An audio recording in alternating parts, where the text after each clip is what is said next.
পৃথিবীর সবচেয়ে সহজ মোমোটাই তৈরি করে ফেললাম কোনো রকম ঝামেলা ছাড়াই, একদমই নির্ভেজাল।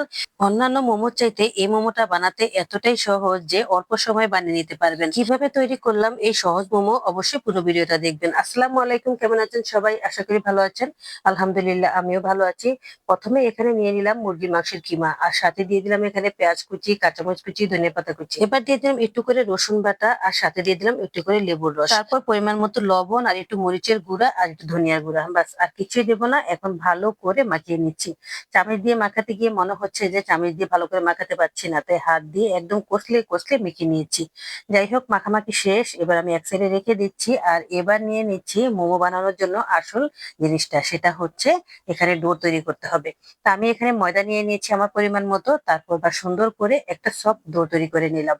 এই তো ডোটা তৈরি হয়ে গেছে, আর এখন ডোটা একটু বেলে নেব।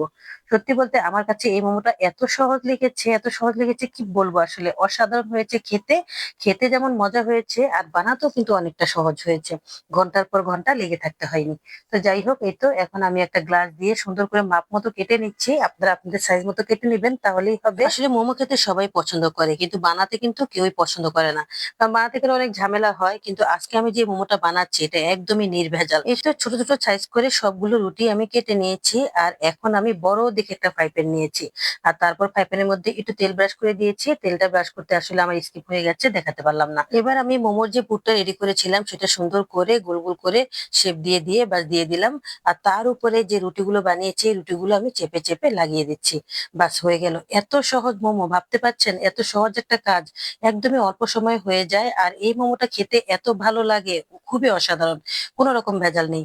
দেখেছেন কতগুলো মোমো একসাথে দিয়ে দিচ্ছি, কোনো রকম সমস্যা হবে না, একটার সাথে একটা লেগেও যাবে না, সুন্দরভাবে তুলতে পারবেন। তো যাই হোক, এই তো আমি অনেকগুলো মোমো দিয়ে দিয়েছি। আর এখন আমি এটা চুলার উপর বসিয়ে দিলাম, আর বসানোর সাথে সাথে একটু করে পানি দিয়ে দিলাম। চুলার আঁচটা কিন্তু একদমই কমিয়ে রেখেছি, ভাপে ভাপে এটা সিদ্ধ হয়ে গেছে। এবার দিয়ে দিব চিলি অয়েল। চিলি অয়েলটা আমি তৈরি করে নিয়েছি। এখানে আমি সামান্য করে একটু সয়াবিন তেল আর দিয়ে দিয়েছি চিলি ফ্লেক্স, বাস চিলি অয়েল তৈরি হয়ে গেছে। আর এখন মিক্স করে সুন্দর করে এটার উপরে উপরে ছিটিয়ে দিচ্ছি। আর একটু সাইডে সাইডে দিয়ে দিচ্ছি, এতে ভেতরটাও যাতে সুন্দর মতো হয়ে যায়। সত্যি বলতে এই মোমোর মজা আলাদাই একটা স্বাদ, বিশ্বাস করবেন না। আপনি সাধারণ যে মোমোগুলো খাচ্ছেন ওটার থেকে একদমই আলাদা। খেতেও অনেক মজা লাগে। তো যাই হোক, আমি এবার কাত করে করে একটু তেলগুলো ভিতরের দিকে দিয়ে দিচ্ছি, যাতে একটু সুন্দর মতো সেট হয়ে যায়। আর তারপর দিয়ে দিলাম ওয়েস্টার্ন সস। ওয়েস্টার্ন সসটা দিলে আরো বেশি ভালো লাগবে, খেতে খুবই মজা হয়।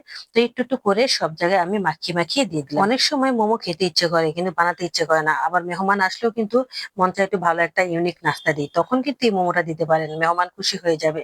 খেতে কিন্তু অনেক মজা হয়, বিশ্বাস করেন, একবার বানিয়ে দেখলেই বুঝতে পারবেন।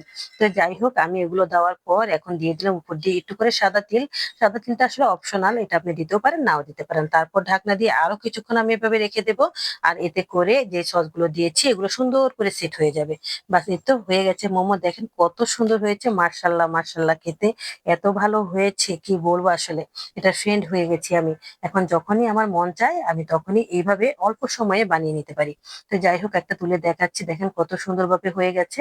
একদমই কাঁচা থাকেনি, কারণ এটা চুলাটা লো হিটে রেখেছি তো, তাই পোড়াও যায়নি। আমার রেসিপি গুলো খুবই সহজ, অল্প সময়ে তৈরি করা যায়, এমনকি অল্প মশলাও তৈরি করা যায়।